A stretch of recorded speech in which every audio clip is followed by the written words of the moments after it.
Assalamualaikum warahmatullahi wabarakatuh. Selamat pagi kepada Bapak, Ibu, dan rekan semua. Kami dari Tim Pengabdian Masyarakat Universitas Perjuangan Tasikmalaya, Prodi Teknik Sipil, akan memberikan sosialisasi mengenai pemanfaatan lahan pekarangan untuk pelestarian sumber daya air. Saya di sini, Andri, selaku Ketua Tim Pengabdian Masyarakat di bidang keahlian teknik sumber daya air. Lalu di sini ada Ibu Novi selaku anggota dan narasumber di bidang keahlian geoteknik. Lalu di sini ada Pak Agi, beliau sebagai anggota sekaligus narasumber di bidang keahlian manajemen konstruksi. Mari kita mulai saja sosialisasi hari ini. Nah, pertama, ya, kenapa sih kita harus memanfaatkan lahan pekarangan? Nah, lahan pekarangan ini kaitannya sangat erat dengan sumber daya air. Jadi, pada saat hujan turun di sini ya, yang di bagian sebelah kiri maupun sebelah kanan bawah, ini ada suatu proses air mengalir nih. Nah, prosesnya ini ya nanti masuk ke dalam siklus hidrologi, nanti air itu akan mengalir dari atap rumah lalu jatuh ke permukaan. Nah, yang di atas permukaan ini gitu ya, ada yang bisa masuk atau meresap ke dalam tanah, adapun yang melimpas. Nah, kalau misalkan dilihat dari yang bawah sini, ini langsung melimpas ke jalan ya, karena di depannya di sini langsung jalan. Nah, lahan pekarangan ini sebetulnya sangat berkaitan erat dengan pelestarian sumber daya air. Nah, kita pelajari dulu nih, sumber daya air itu apa? Nah, kalau misalkan menurut Undang-Undang Nomor 17 Tahun 2019 tentang sumber daya air, jadi sumber daya air ini itu terbagi menjadi 3. Ada air, ada sumber air, dan daya air yang terkandung di dalamnya. Nah, ini berbeda ya, Bapak Ibu.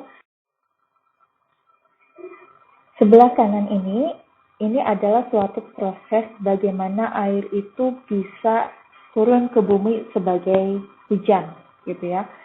Jadi, kalau misalkan kita ada daratan, kita pasti punya daratan ya. Daratan ini ada berbagai macam air, gitu ya, mulai dari sungai, danau, ataupun yang terserap di dalam tanah. Nah, pada saat kondisi siang atau sinar mataharinya terik, gitu ya, punya suhu tertentu dan lain sebagainya, ini air pasti akan menguap, yang disebut dengan evaporasi. Nah, air yang menguap ini itu akan membentuk awan. Nah, membentuk awan, lalu dia nanti akan bergerak gitu ya, bergerak ke suatu daerah. Nah, bila awan tersebut sudah jenuh, baru dia akan turun ke permukaan bumi dan menjadi hujan. Nah, hujan ini airnya itu ada yang terserap, ada yang tidak terserap. Yang tidak terserap itu disebutnya dengan limpasan. Yang terserap itu disebutnya dengan infiltrasi. Nah, sumber air ini itu ada banyak ya. Jadi kalau misalkan dilihat dari undang-undang ini, segala air atau semua air yang terdapat di atas permukaan atau di bawah permukaan tanah itu disebutnya air ya. Baik itu air permukaan yang ada di atas sungai, di atas danau gitu ya, atau di atas bendungan. Ya, lalu ada air tanah, lalu ada air hujan dan air laut yang berada di darat, itu semuanya disebutnya dengan air. Nah, untuk air permukaan, secara definisi itu adalah semua air yang terdapat di permukaan tanah. Baik ini ada waduk ya, di sini ada waduk alamiah ataupun dari sungai gitu ya. Ataupun kalau misalkan ada genangan-genangan di sekitar rumah kita, itu juga disebutnya air permukaan. Nah, lalu selanjutnya air tanah. Nah, air tanah ini pastinya sumbernya dari dalam tanah ya. Jadi kalau misalkan kita mau ambil air dari dalam tanah, itu kita harus buat sumur dulu, dibuat pompa dulu gitu ya, baru bisa kita gunakan untuk kebutuhan. Jadi air tanah adalah air yang terdapat dalam bawah tanah gitu ya, atau di bawah permukaan tanah. Nah, jenis sumur yang kita gunakan itu ada dua jenis ya. Kalau dangkal itu disebutnya sumur freatis, tapi kalau misalkan dalam, ya dari tanah air dalam disebutnya sumur artesis gitu ya. Nah, untuk sumber air sendiri gitu, ini adalah tempat atau wadah air alami atau buatan yang terdapat di atas atau di bawah permukaan tanah. Nah, kalau misalkan dilihat dari gambar, di sini ada mata air, gitu ya, mengalir jernih sekali, ini bagus. Lalu di sini ada sumur dan di sini juga ada mata air ya. Jadi sumbernya itu dapat dari mana? Nanti baru kita gunakan untuk kebutuhan kita. Lalu selanjutnya ada daya air. Nah, daya air sendiri adalah potensi yang terkandung dalam air dan atau pada sumber air yang dapat memberikan manfaat ataupun kerugian bagi kehidupan dan penghidupan masyarakat serta lingkungannya, gitu ya. Jadi kalau misalkan air itu bisa kita gunakan untuk kolam renang, berarti daya airnya juga cukup besar, gitu ya. Bisa digunakan untuk cuci mobil juga berarti daya airnya besar. Bisa digunakan untuk air minum juga itu daya airnya itu juga besar. Nah, namun gitu ya Bapak Ibu, sumber daya air ini atau air ini bisa menjadi masalah gitu ya. Jika airnya terlalu banyak ataupun airnya terlalu sedikit. Jika terlalu banyak, dia bisa menyebabkan banjir. Dan jika sangat sedikit, dia bisa menimbulkan kekeringan. Nah, ini yang sedang kita hadapi saat ini ya. Sekarang sudah banyak lokasi yang terjadi banjir. Nah, ini ada beberapa di wilayah, contoh banjir di wilayah Kota Tasikmalaya ya. Lalu di sini juga ada kekeringan dan ini untuk di Indonesia ini cukup sering terjadi gitu ya. Nah, kejadian banjir maupun kekeringan itu sangat bergantung dari namanya infiltrasi. Ya, seberapa besar infiltrasi yang bisa terserap gitu ya, yang bisa dimasukkan ke dalam tanah. Nah, infiltrasi, untuk bagian infiltrasi itu akan dijelaskan oleh Bu Novi. Assalamualaikum warahmatullahi wabarakatuh. Pada kesempatan kali ini saya akan mempresentasikan mengenai proses infiltrasi air ke dalam tanah, di mana proses ini sangatlah penting terhadap pembentukan air dalam tanah ya, yang biasa kita manfaatkan untuk kehidupan sehari-hari. Oke, saya share screen dulu.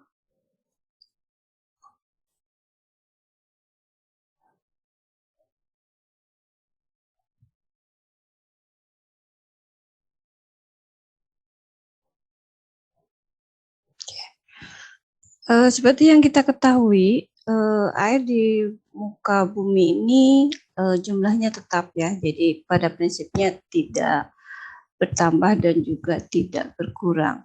Hanya saja yang perlu kita waspadai sekarang ini adalah bahwa air bersih yang bisa kita manfaatkan di bumi ini semakin lama akan semakin berkurang. Kenapa? Karena semakin bertambahnya jumlah penduduk di bumi ini, tentunya yang memanfaatkan air bersih ini akan semakin banyak. Sehingga kalau kita tidak melakukan konservasi air ini, maka ditakutkan bahwa beberapa tahun ke depan bahwa persediaan air bersih ini akan sangat mulai menipis ya.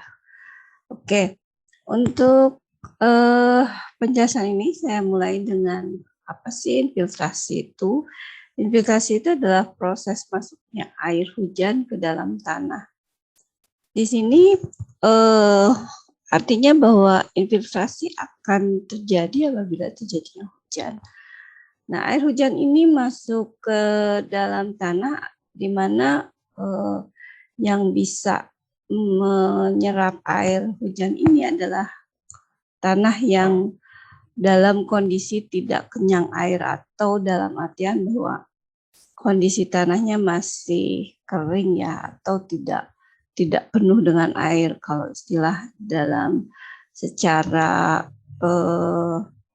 teknisnya itu disebut sebagai tidak kenyang air, sehingga tanah masih mampu menyerap air hujan. Kemudian air ini akan mengalir ke arah terlebih dahulu ke arah lateral sebagai aliran antara atau interflow, kemudian menuju sungai, sehingga nantinya akan membentuk air permukaan. Setelah itu kemudian akan mengalir secara vertikal dan dikenal sebagai perkolasi, di mana mengalir secara vertikal ini kemudian akan semakin masuk ke dalam tanah dan ataupun juga bergerak ke permukaan karena adanya proses evapotranspirasi ya, seperti itu. Jadi proses infiltrasi ini bisa secara vertikal, ini bisa arahnya ke bawah ke dalam tanah ataupun juga ke arah permukaan tanah apabila terjadi penguapan atau evapotranspirasi. Nah, ini mungkin lebih jelasnya bisa dilihat pada siklus air, di mana tadi bahwa jumlah air itu selalu tetap. Proses hujan terjadi itu apabila air yang tadinya ada di permukaan tanah kemudian terjadi penguapan karena sinar matahari, kemudian menjadi beku ya di atas dan membentuk awan. Nah, setelah itu kemudian akan turun hujan. Setelah turun hujan, maka air ini akan diserap oleh air ya, yang disebut tadi sebagai proses infiltrasi. Kemudian nanti infiltrasi ini bisa terjadi pada dua arah, yaitu arah lateral dan arah kalaupun arah lateral akan menjadi air permukaan, biasanya berupa sungai ataupun kolam.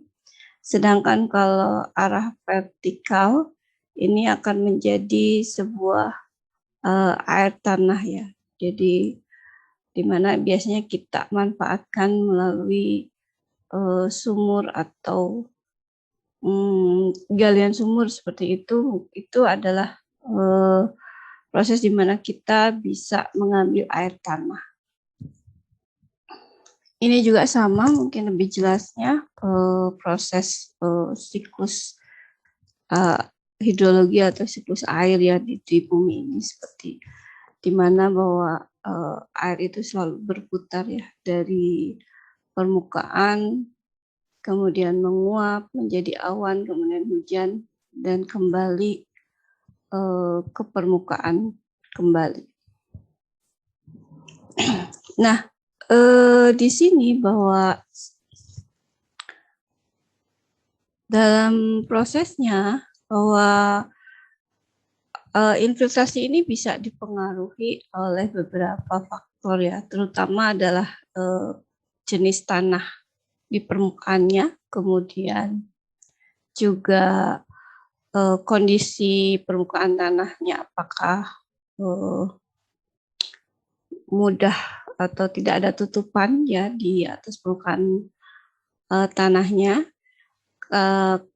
Tentunya kita juga sering melihat, sudah paham ya, kalau tentu ada perbedaan antara tanah yang tidak tertutup oleh bahan yang tidak bisa menyerap air dan tanah yang bebas dari itu ya. Jadi makanya kita bisa bisa mengetahui kalaupun misalnya di perkotaan-perkotaan besar terjadi banjir itu karena memang tanahnya itu sudah tertutup oleh material yang tidak bisa menyerap air. Seperti itu, dan di sini kita lihat bahwa intinya bahwa penyerapan air ini awalnya adalah arah lateral ya, pada area yang dekat dengan permukaan tanah. Nah, arah lateral ini akan mengalir secara lateral, itu biasanya kemudian akan muncul menjadi air sungai atau air permukaan ya. Kemudian kalaupun nanti ini akan kemudian kalau secara vertikal ini, maka air akan semakin masuk ke dalam tanah akibat gaya gravitasi dari bumi seperti itu, dan nanti akan terkumpul pada sebuah area yang sebagai penampungannya di dalam tanah atau disebut sebagai groundwater. Nah, ini tadi sudah saya sempat bahas sedikit ya, bahwa untuk penyerapan air atau proses infiltrasi air ini sangat dipengaruhi oleh kondisi permukaan tanahnya ya. Yang kita bisa lihat kalau misalnya ini berupa tidak ada tutupan yang anti air ya, berarti di sini mungkin tanah, kemudian pohon-pohon, rumput-rumput seperti itu, maka air hujan yang jatuh ke permukaan seperti ini maka sekitar 25%-nya ini akan diserap tanah dan menjadi diserap pada permukaan tanah yang tidak terlalu dalam ya. Jadi di sini yang arahnya secara lateral tadi yang akan membentuk menjadi sungai atau kolam seperti itu. Kemudian 25%-nya lagi ini akan terserap secara vertikal ya, dan akan menjadi air tanah. Sedangkan 10%-nya ini akan menjadi air di permukaan, biasanya mengalir di permukaan. Ini juga tentunya air mengalir di permukaan ini mengikuti hukum gravitasi, di mana akan mengalir dari tempat yang tinggi ke tempat yang rendah, dan tertampung biasanya di tempat-tempat yang lebih rendah, tentunya akan membentuk seperti kolam, danau, dan sebagainya ya. Dan 40%-nya lagi adalah akan menguap kembali karena sinar matahari seperti itu. Jadi kemudian kalau yang ada bangunannya, misalnya ya, untuk daerah yang tidak hanya terbuka gitu dengan tanaman saja, tapi ada sebuah bangunan, maka di sini air akan diserap sekitar 10-20%. Nah, ini 10-20% di sini adalah kondisi permukaan yang impervious ya, artinya ada 10-20% permukaan yang tidak bisa menyerap air atau tahan air gitu. Dan ini maka hanya 21% saja yang akan terserap oleh tanah, dan 21% akan menjadi air tanah, dan 20% menjadi air permukaan, dan sekitar 38%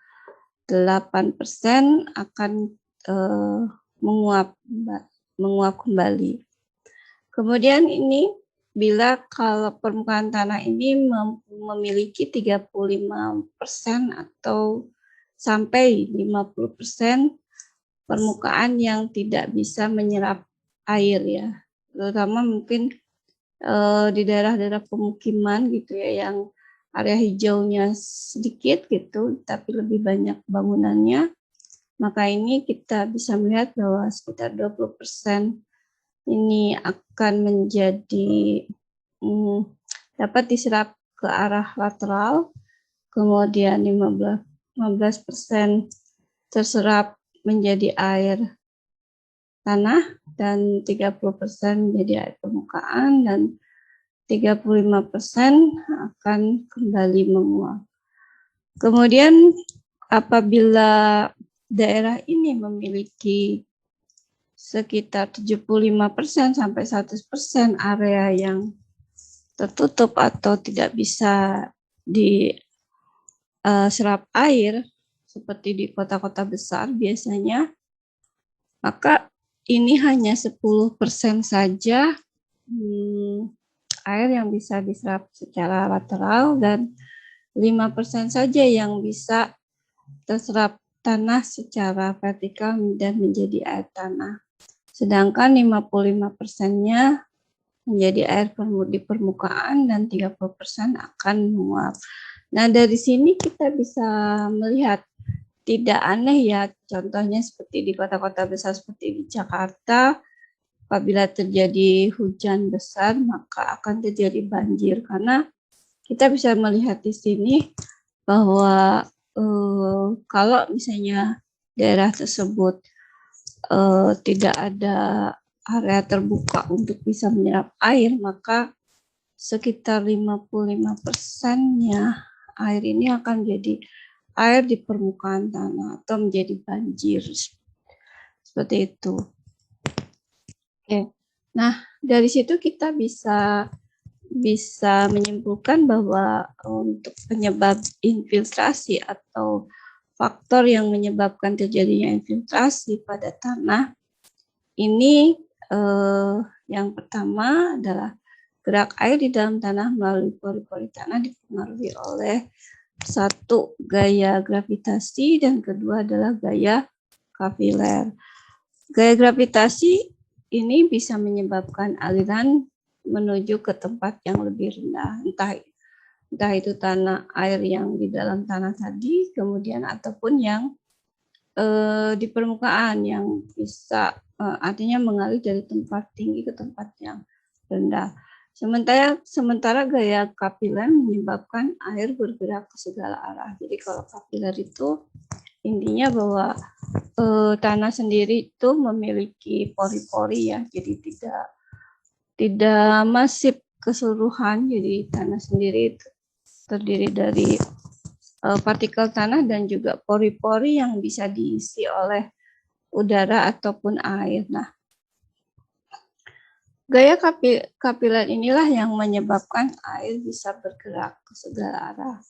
Gaya kapiler pada tanah kering lebih besar daripada tanah basah. Jadi kita bisa melihat penjelasan ini apabila kita mencoba membandingkan menuangkan air ke permukaan tanah yang sangat kering gitu, dan juga ke tanah yang sedikit basah.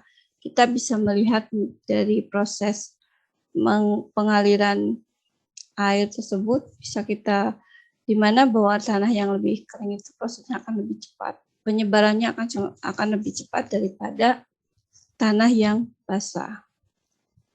Selain itu, gaya kapiler bekerja lebih kuat pada tanah dengan lapisan lebih halus seperti lempung daripada tanah berbutir kasar seperti pasir. Karena kalau lempung itu lebih pori-porinya lebih kecil sehingga dia lebih cenderung bergerak ke arah lateral untuk airnya dibandingkan ke arah vertikal seperti itu. Sedangkan kalau pasir pori-porinya cenderung lebih besar sehingga air cenderung lebih mengalir ke arah karena efek gravitasi atau ke bawah, bukan dari kapilernya. Seperti itu. Oke, nah ini mungkin bisa dilihat dari gambarnya bahwa kalau secara gravitasi ini tentunya kita bisa melihat kalau ini jadi hujan ya, di mana tanah sudah kondisi jenuh air bergerak karena pengaruh graviti. Jadi kalau area ini sudah jenuh, maka ini akan semakin ke bawah ya. Jadi area basahnya di sini akan makin ke bawah. Nah, ini karena adanya pengaruh gravitasi. Sedangkan kalau ini karena kondisi di sini sudah jenuh ya, berarti di sini sudah air tanah itu sudah tidak mampu menambah air lagi, sehingga akhirnya akan mendesak ke arah bawah atau karena gravitasi. Sedangkan kalau untuk kapiler ini kondisi di mana air masih mampu mengalirkan air ya, masih yang arahnya juga sama secara partikel dan juga tapi di sini karena kondisi tanahnya belum jenuh, maka di sini kita melihat bahwa air bergerak ini lebih cenderung karena adanya gaya kapiler. Oke, ini mungkin bisa dilihat pengaruh jenis tanah terhadap penyerapan air. Jadi sudah saya jelaskan tadi sebelumnya bahwa infiltrasi tanah atau infiltrasi air atau penyerapan air ini juga dipengaruhi oleh jenis tanah, di mana kalau pasir di sini ini pori-porinya itu lebih besar ya, sehingga proses penyerapan airnya akan lebih cepat, mengalirkan airnya akan lebih cepat. Air tidak akan tertampung di permukaan, jadi langsung masuk ke dalam tanah. Sedangkan kalau tanahnya jenisnya lanau ini lebih ukuran partikelnya lebih kecil dari pasir, dan pori-porinya juga lebih kecil daripada pori-pori yang ada pada tanah pasir, sehingga penyerapan airnya akan lebih lambat dari pasir, dan ini akan menghasilkan air di permukaan karena air lebih lambat masuk ke dalam tanah.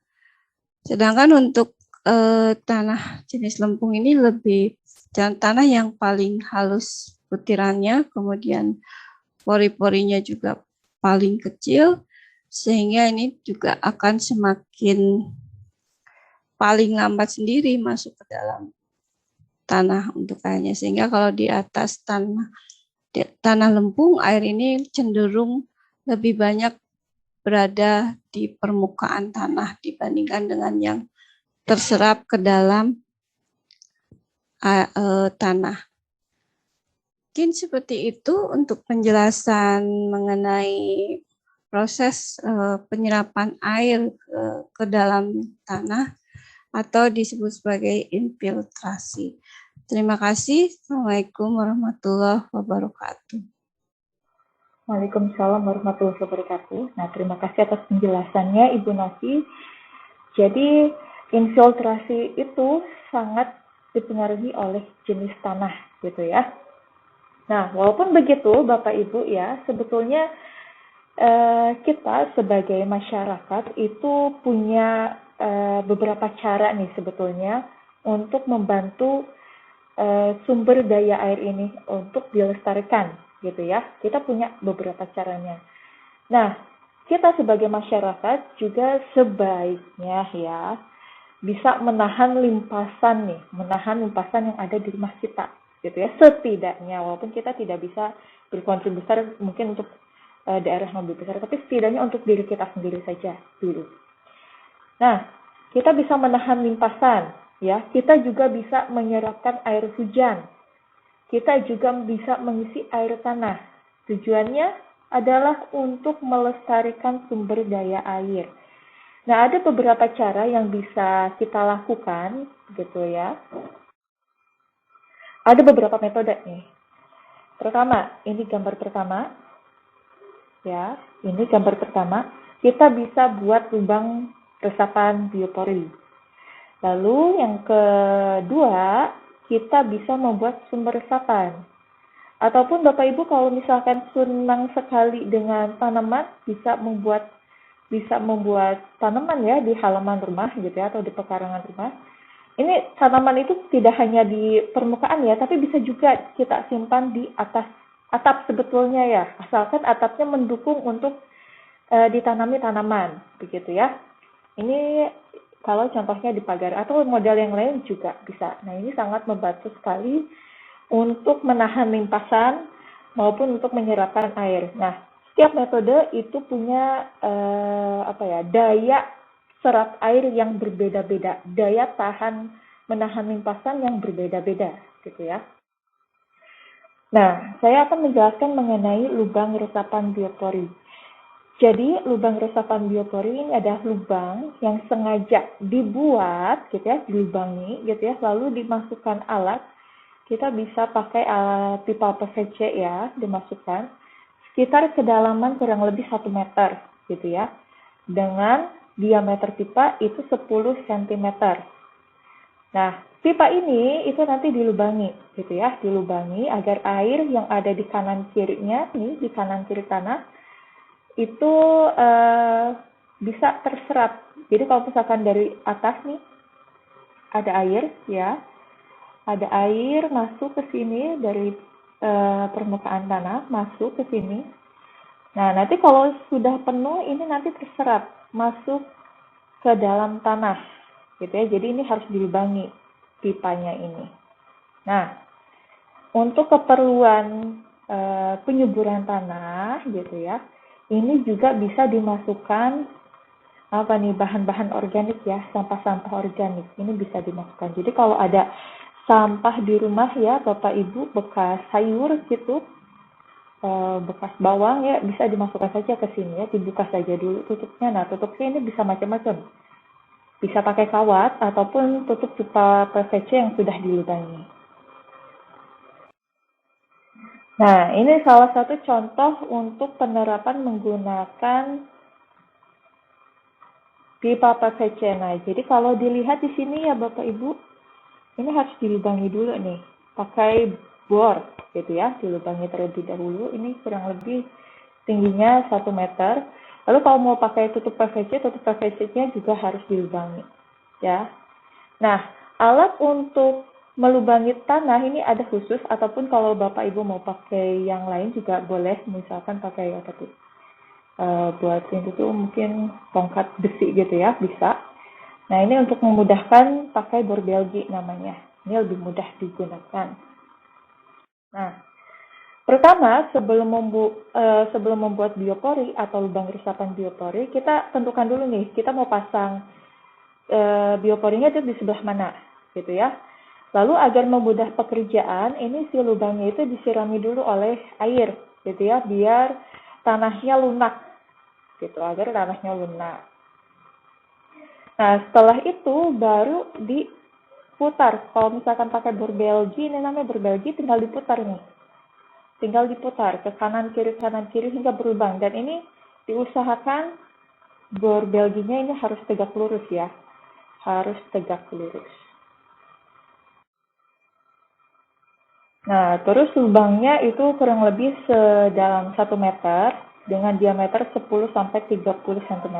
Jadi ya, kita boleh lah pakai yang mana saja Bapak Ibu. Nah, terus setelah itu lapisi lubang menggunakan pipa PVC, nanti dimasukkan nih seperti ini, gitu ya. Lalu dimasukkan tanaman-tanaman nih atau bahan-bahan organik lainnya, agar si bahan organiknya itu bisa dijadikan pupuk ya. Jadi nanti tanahnya lebih subur sebetulnya. Nah, setelah dipasang itu baru tutup ya, tutup pipa PVC-nya bisa dengan kawat ataupun dengan tutup pipa PVC yang sudah dilubangi oleh bor. Nah, kalau sudah begitu itu siap untuk digunakan. Nah, hasilnya ya Bapak Ibu bisa dilihat di sini, ini ada suatu rumah ya, suatu rumah. Di sini ada ini saya tunjukkan, di sini ada lubang resapan biopori. Ya, ini juga bisa dikombinasi dengan paving block gitu ya. Sisanya di sini lahan terbuka ya, ini bagus untuk meresapkan tanah, banyak tanaman seperti ini gitu ya. Ini bagus untuk meresapkan tanah. Jadi ini tidak beton seluruhnya ya. Kalau beton seluruhnya nanti air hujan itu tidak bisa meresap ke dalam tanah. Nah, tapi kalau misalkan paving block seperti ini, ya setidaknya ada air yang bisa meresap ke dalam tanah. Di sini ke selak-selaknya gitu ya. Ini pun nanti bisa meresap ke lubang resapan biopori ini. Gitu ya. Nah, ini sebetulnya lahan pekarangan seperti ini sangat bagus untuk melestarikan sumber daya air. Ya, di mana di sini ada lahan yang masih terbuka yang bisa menyerapkan air langsung gitu ya dari air hujan sebelah sini itu. Nah, sebelah sini gitu ya. Lalu di sini banyak tanaman-tanaman juga lebih banyak oksigen sebetulnya. Nah, ataupun metode yang lain ya, ini mungkin ada gambar ya. Ini ada pohon digantungi oleh tanaman lain. Nah, ini sebetulnya sangat membantu untuk menahan limpasan. Jadi pada saat hujan turun, dia akan mengalir tertahan di dahan-dahan pohon, ke daun. Nah, jadi dia tidak langsung masuk ke tidak langsung jatuh ke permukaan tanah, tapi tertahan lagi oleh tanaman di sini, diresap oleh tanaman tersebut. Nah, ini bagus nih, ide bagus nih ya Bapak Ibu. Oke, nah terus untuk untuk gambar lubang resapan biopori ini ada 1, 2, 3, 4, ada 4 lubang ya di sini. Jadi modalnya bisa seperti ini atau lebih banyak pun tidak apa-apa, gitu ya. Nah ini gambar yang lain nih, gambar yang lain. Jadi sebetulnya rumah yang punya lahan pekarangan dan dimanfaatkan untuk meresapkan air itu bagus sekali Bapak Ibu, gitu ya. Ataupun yang banyak tanamannya itu bagus sekali, ya. Nah selanjutnya ini untuk yang sumber resapan akan dijelaskan oleh Pak Aji.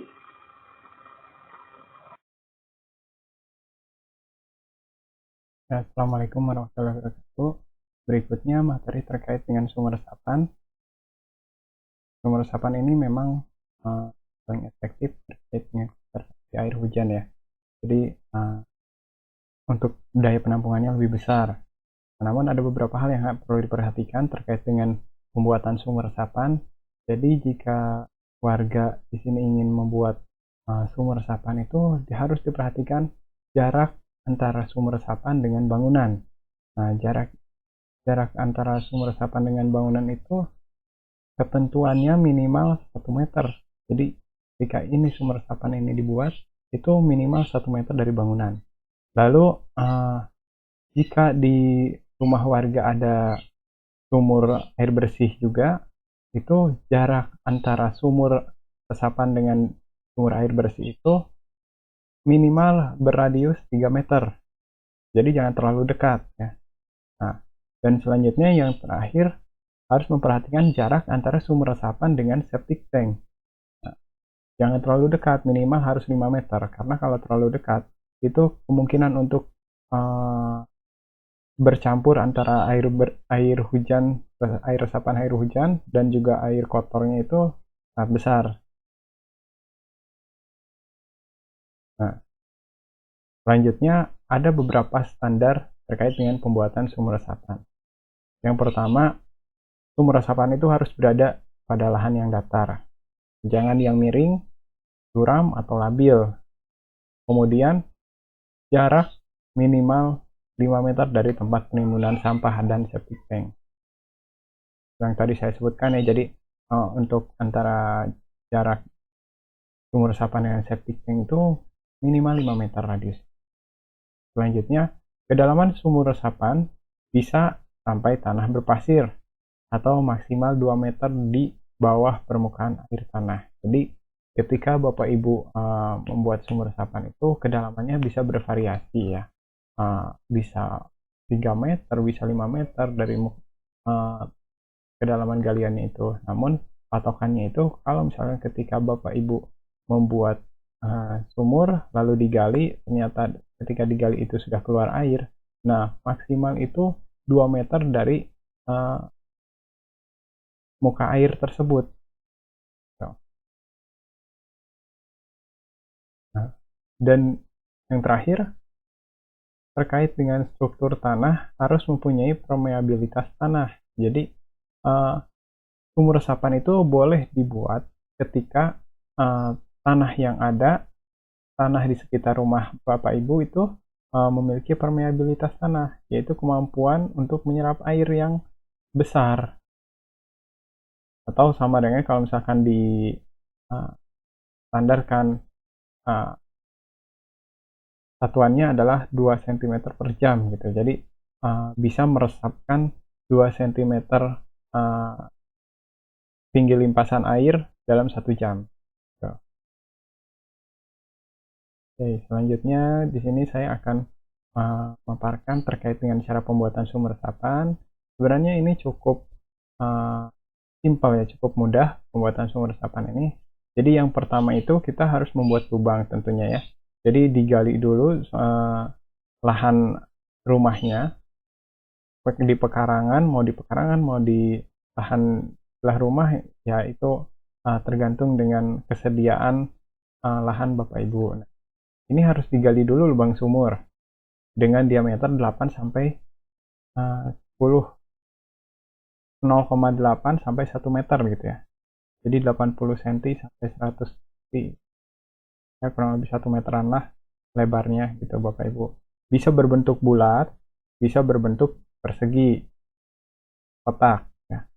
Nah, seperti ini, kotak seperti ini. Nah, kemudian perkuat dinding sumurnya. Jadi ketika setelah digali itu perlu dibuat perkuatan.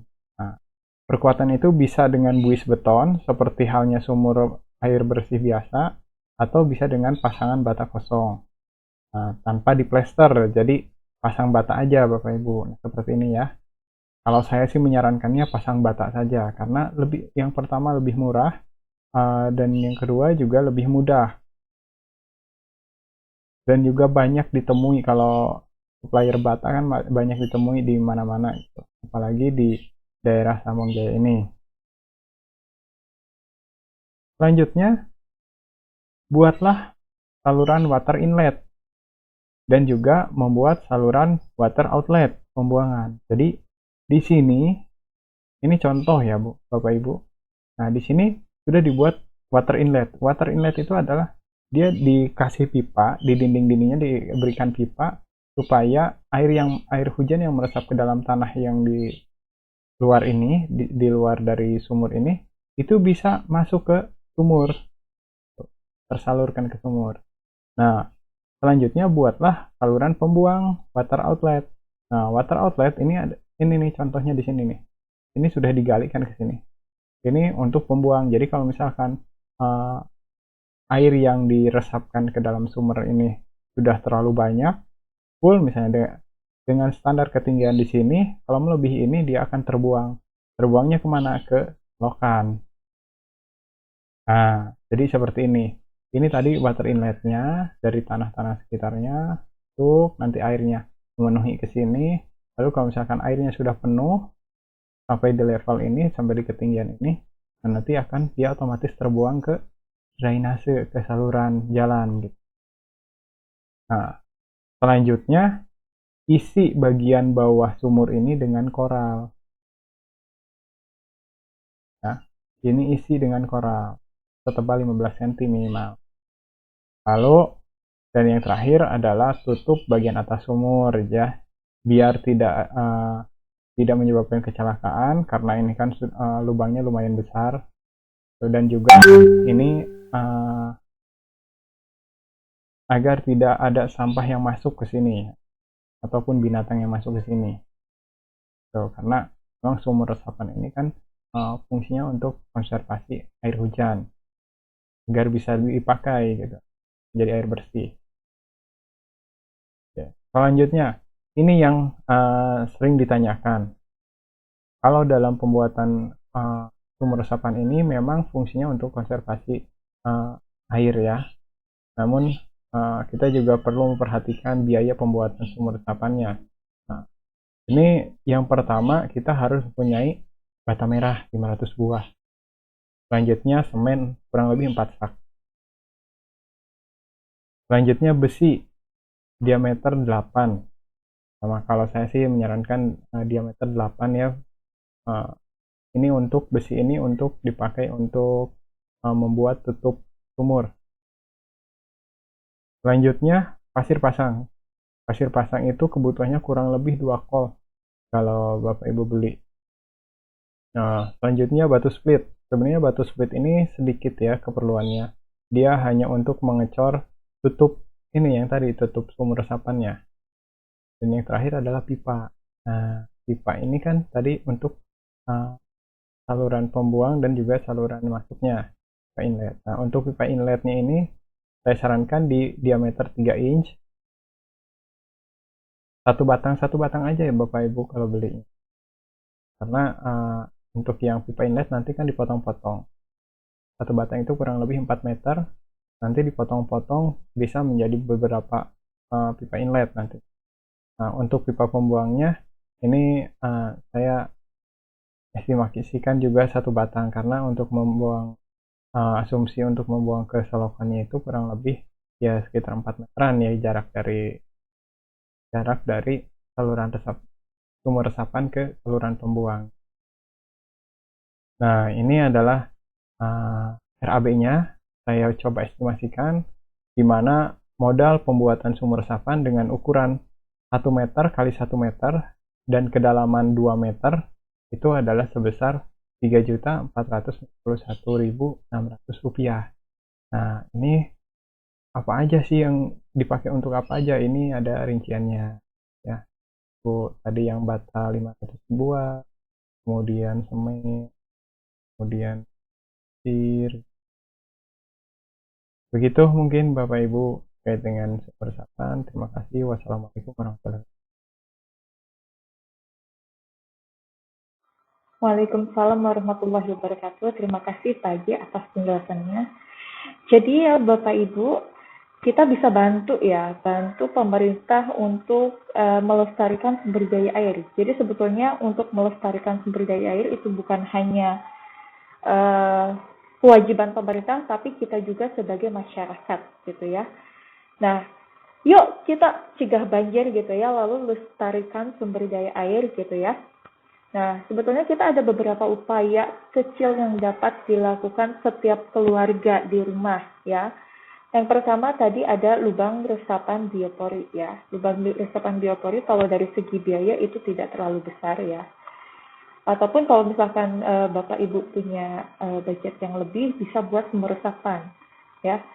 Bedanya antara lubang resapan biopori dengan sumur resapan itu penyerapan airnya lebih tinggi sumber resapan sebetulnya gitu ya. Nah, kalau misalkan lubang resapan biopori itu bisa sambil menyuburkan tanah karena lubangnya itu bisa dimasukkan tanaman organik atau bahan-bahan organik begitu. Tapi kalau sumber resapan pure untuk meresapkan air, betul-betul untuk meresapkan air. Dan ini daya resap air sumber resapan itu tentu jauh lebih besar. Jadi kalau misalkan dibandingkan untuk laju pengisian air tanah, sebetulnya lebih besar yang sumber resapan dibandingkan lubang resapan biopori. Nah, tinggal kita sesuaikan saja ya Bapak Ibu, sesuai dengan budget kita gitu ya. Nah, lalu selanjutnya, jangan buang sampah sembarangan. Buang sampah sembarangan itu maksudnya jangan buang sampah di jalan, jangan buang sampah di sungai, jangan buang sampah di selokan, gitu ya. Nah, itu sangat membantu sekali terhadap pelestarian sumber daya air. Nah, kalau di saluran kita ternyata penuh dengan sampah, itu juga bisa menimbulkan banjir, ya. Dengan tidak sadar bahwa kita walaupun cuma puntung rokok, sedikit gitu ya, kecil, tapi itu lama-lama kalau numpuk dengan sampah lain juga bisa jadi bencana, gitu ya.